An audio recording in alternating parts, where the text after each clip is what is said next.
installé par un militaire avec une secrétaire. On va peut-être lui demander. Let's hope so. Good morning, Chancellor. How are you today? How is it today?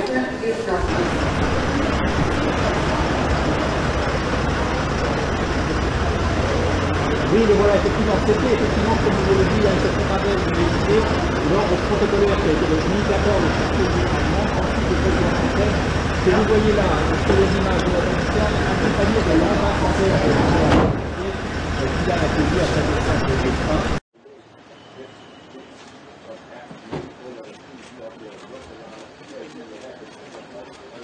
Monsieur Macron, Macron, question s'il vous plaît. Votre message aux Ukrainiens, Monsieur Macron.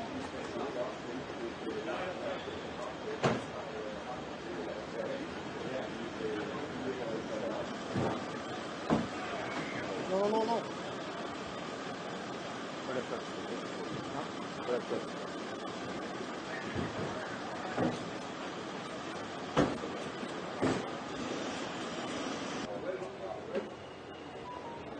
Mr. Draghi, question please. What message do you like to send to the Ukrainian guys? We'll talk later. Thank you.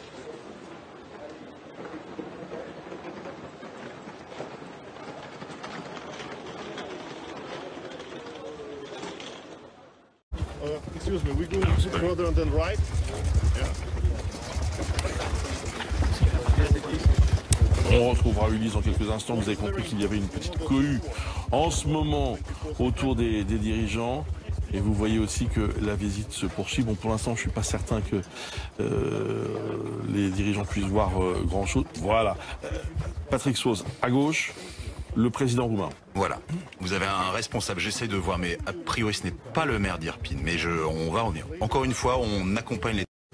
Enfin, juste pour qu'on comprenne ce qu'on est en train de voir, c'est-à-dire que c'est une ville de banlieue, ce ne sont pas des installations militaires, c'est pas un lieu stratégique, ce sont des immeubles de banlieue avec des habitants qui étaient là, qui ont été, on le voit, pris pour cible, ces immeubles. C'est pas un dégât collatéral. Ces immeubles, avec des habitants, ont été pris pour cible. Un crime de guerre, c'est visé notamment... Je vous interromps Philippe juste, en fait on est en train de leur montrer des photos d'Irpine il y a 3 mois.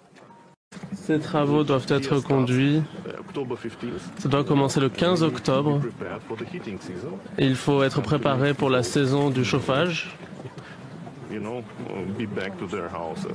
pour que les gens puissent revenir chez eux. Nous avançons assez rapidement dans ce sens. Bien sûr, nous ne pourrons pas tout faire avant le 15 octobre. Il y a différents types de dégâts. Certains sont graves et on ne peut pas les réparer, comme cet immeuble par exemple. Il est impossible de réparer ce dégât. Il a été détruit.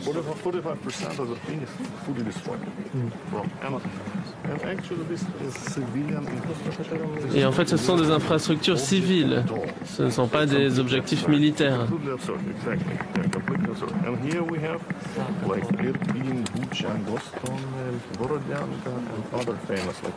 Et donc à Borodianka, Gostomel et Butcha, on a la même chose.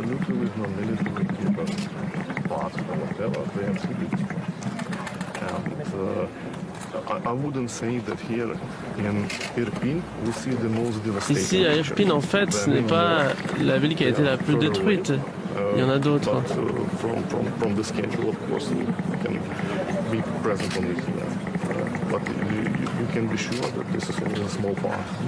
Mais en tout cas, ce n'est qu'une partie des dégâts que vous voyez.